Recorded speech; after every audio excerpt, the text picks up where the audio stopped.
सबसे नशीला नशा कौन सा है?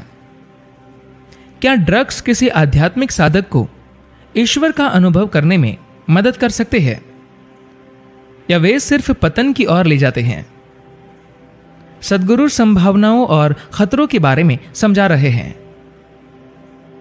सद्गुरु कहते हैं, जब पतंजलि कर्मकांडों से केवल्य पद की ओर बढ़े, केवल्य का अर्थ है मोक्ष, तो उन्होंने कहा कि आप कई तरह से ईश्वर की झलक पा सकते हैं। कुछ दवाओं या ड्रग्स के प्रयोग से, कुछ मंत्रों के अनवरत जाप से, घोर तपस्या से या गहन समाधि से। पहले दवाओं पर आते हैं। पतंजलि एक वैज्ञानिक थे।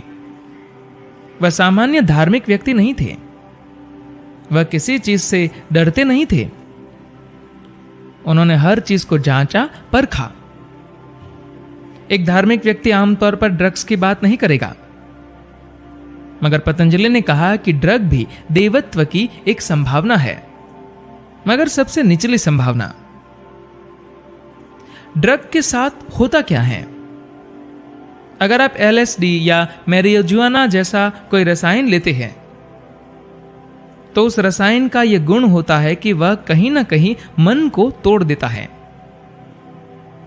आखिरकार आपका मन और शरीर सिर्फ रसायन ही तो है। जब आप योगिक क्रियाएं करते हैं, तो वह भी शरीर का रसायन बदलने के लिए होता है। ड्रग्स को आमतौर पर माइंड ब्लोइंग कहा जाता है। आप जब ड्रग्स को अपने शरीर में डालते हैं, तो अचानक मन टूट जाता है। आप मन के बिना ही पल भर के लिए इस दरार के जरिए अस्तित्व को देख पाते हैं, जो बहुत शानदार होता है। फिर आपको ड्रग की आदत पड़ जाती है। अगली बार उसकी खुराक बढ़ानी होगी। इसमें कोई रूपांतरण नहीं होता। यह बस एक कुछ पल का मजा बन जाता है। कुछ समय के बाद यह मजा भी नहीं रह जाता और आप असहाय होकर ड्रग पर निर्भर हो जाते हैं। क्या आप ड्रग्स को संभाल सकते हैं? आप इस बात से इनकार नहीं कर सकते कि ड्रग्स के रास्ते पर चलने वाले कुछ लोगों को बड़े अनुभव हुए हैं, लेकिन आप देखेंगे कि उनका विकास नहीं होता। उनके भीतर कोई रूपांतरण नहीं होता।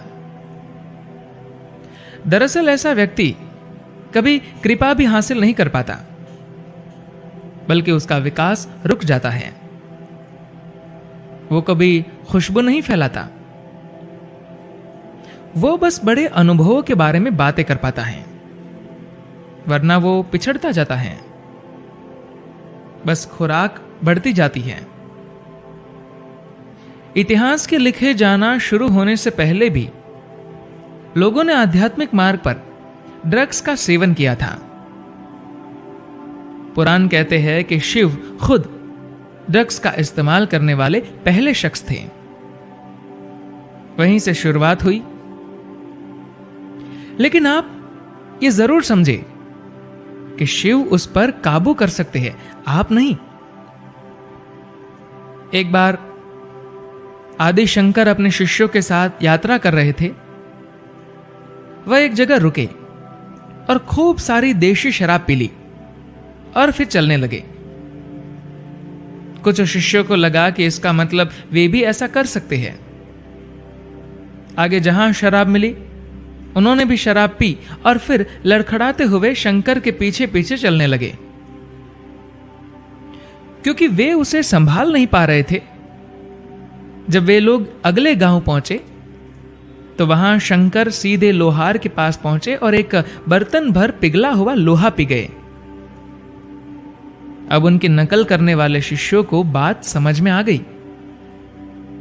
इसलिए ड्रग्स सबसे निचली संभावना है, फिर भी वह एक संभावना है। योगिक मार्ग पर ड्रग्स वर्जित है, किसी नैतिकता की वजह से नहीं, इसलिए क्योंकि उसकी सीमाएं हैं। आपका मन उड़ाने के दूसरे तरीके हमारे पास मौजूद हैं। मैंने कभी कोई नशा नहीं किया, मगर मेरी आंखों में देखने पर आपको मैं हमेशा नशे में लगूंगा। मैं 24 घंटे नशे में रह सकता हूं, मगर उसका कोई हैंगओवर नहीं होगा, उसका कोई दाम नहीं है, और वह सेहत के लिए अच्छा भी है। हम शराब, ड्रग्स और ऐसी चीजों को बच्चों का खेल मानते हैं, क्योंकि हम सिर्फ अपनी जीवंतता से उससे 1000 गुना नशा कर सकते हैं। सिर्फ वाइन क्यों, आप डिवाइन यानी चैतन्य का नशा कर सकते हैं। धन्यवाद।